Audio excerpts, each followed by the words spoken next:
danger. An attorney says he is, and there's more. An attorney for Haleigh's mother claims both children were abused by their father, Ronald Cummings. It's been 31 days since Haleigh Cummings was reported missing, and just yesterday, search crews were back out looking for Haleigh near her home. And while this was happening, Haleigh's father, Ronald Cummings, married his teenage girlfriend, Misty, the last person who saw the 5-year-old alive. We have team coverage of this big story. West News' Erica Washington has more on what the newlyweds revealed this morning on the Today Show, but we start with West News' Claire Metz, who has the latest on the new claims of abuse. Claire? Yeah, Martha, this is where Crystal Sheffield has held nightly vigils for Haleigh, right here, right down the street from Ronald Cummings, who is Crystal's ex, just down the street.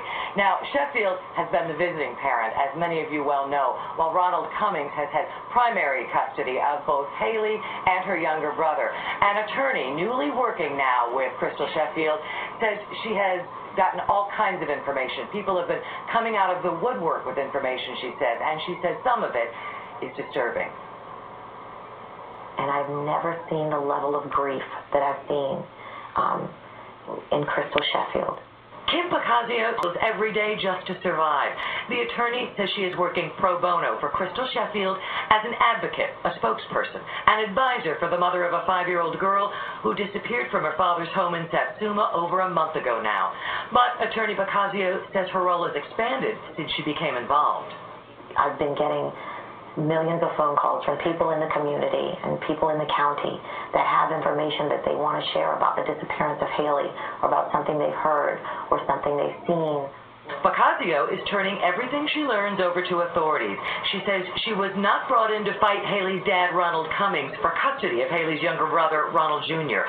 But that could soon change, because the attorney says some of the information she's getting alleges ongoing abuse over the last 4 years of both Haleigh and Ronald Jr.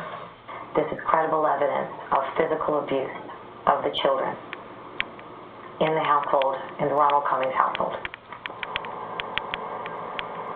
Now, attorney Pacazio tells us she has already shared information with the victim's advocate at the Putnam County Sheriff's Office and has asked that advocate to take these allegations to the Department of Children and Families for a full investigation. We called both DCF and the Putnam County Sheriff's Office, but have not gotten information returning our phone calls yet. We have not heard back from them. But the attorney says she has shared this information and will not take any other action. She says she wants to go through the proper channels. It's also very important to point out that yesterday we talked to Ronald Cummings' family, and they say they have heard allegations of abuse before. They deny that the children were ever in harm's way while in the care of Ronald Cummings or his now wife, Misty Cummings. Reporting live in Putnam County, Claire Metz, West 2 News. Claire, thanks. Ron Cummings and his 17-year-old bride spoke this morning to a national audience about the search for Haleigh.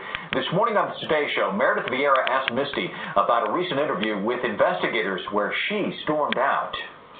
Well, you were there, Misty, and I know when Ronald has said that the focus has been removed from his daughter, the little daughter that you also care very deeply for, to other people. A lot of the focus has now been on you and the police saying that you walked out of a meeting they were having with you, walked away. Why? What happened? You stopped talking. Tell us what happened. Something must have upset you. There was a new guy that was new to the case, and I didn't feel comfortable with him. He was just being very rude to me. And I told John Merchant and the district attorneys I would talk to them, but I wasn't going to talk to the What was he doing? What was he saying? He was just like being rude, like yelling and pretty much telling me I'm a liar.